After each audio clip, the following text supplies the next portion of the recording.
On commémore aujourd'hui la rafle du Veldiv avec une cérémonie ce matin à Paris en présence de nombreuses personnalités. Ici Simone Veil, du maire de Paris, Bertrand Delanoë. Hommage est ainsi rendu chaque année aux familles juives arrêtées par des policiers français en juillet 1942 pour être ensuite déportées. Axel Girard et Alain Samfederowski ont rencontré un rescapé de la rafle qui n'avait que 5 ans à l'époque et dont les parents sont morts à Auschwitz. Ils témoignent aujourd'hui. À 4-5 heures du matin, ils sont rentrés parce que bien sûr, les enfants dormaient, on dormait, tout le monde dormait.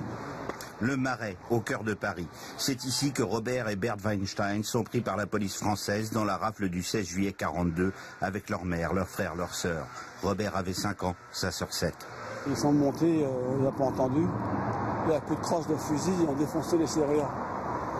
Ça criait partout dans l'appartement. J'étais terrorisé parce que moi je suis descendu de la maison, l'étage, avec un fusil dans le dos. Les camions qui nous amenaient au Veldiv étaient stationnés ici.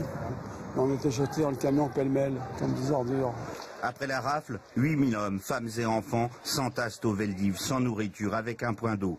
Robert et les siens sont déportés à Pithiviers, puis à Drancy, antichambre d'Auschwitz. À la descente du wagon, Robert est séparé de sa mère. C'est la première fois qu'il revient au camp. À l'époque, les gendarmes séparaient les femmes, les mères de famille aux enfants. Et à un moment donné, elle n'a pas voulu me lâcher la main. J'avais 5 ans. Alors le gendarme s'est approché d'elle et il a mis un coup de crosse de fusil dans la face. Elle avait la face en sang, je me souviens. C'est une image que je garderai toute ma vie dans ma tête. Drancy, Robert y survivra 2 mois, malade, affaibli, puis sauvé avec Berthe. Un car devait les emmener à Bobigny, point de départ du train de la mort, convoi numéro 33, celui de leur mère. Dans l'autobus, c'est un chauffeur, un résistant juif, habillé en gendarme. Et au lieu de partir vers Bobigny, il s'en va dans Paris. Moi, de cette histoire, je n'ai jamais parlé à mes enfants. Je n'en parle plus aujourd'hui à mes petits-enfants qu'à mes enfants. J'ai fait abstraction de tout. Retour à l'orphelinat juif de la rue Lamarck. Robert est resté là pendant 2 mois avant qu'on ne le cache en Normandie grâce à Denise et Fred Millot, des résistants juifs de l'entraide temporaire. Je sais que c'est ici que j'ai trouvé ma liberté, que je n'ai pas été repris.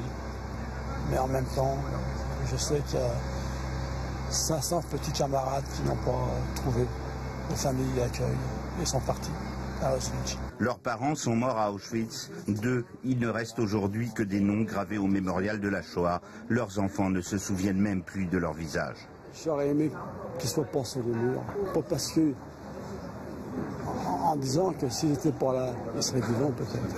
Il n'a pu parler de son histoire qu'à 60 ans, avec l'aide de cet écrivain. Il a commencé à en parler un petit peu autour de lui et il a senti qu'il y avait très peu d'écho, très peu d'écoute, que ça n'intéressait pas vraiment les gens et il avait certainement peur de susciter un embarras, je sais pas, il y avait quelque chose de l'ordre de l'impossible à dire. Robert, en Normandie, sur cette image, Berthe, leurs frères, leurs sœurs, se sont retrouvés 15 ans après la guerre, privés de leur jeunesse, de leurs racines, de leur identité.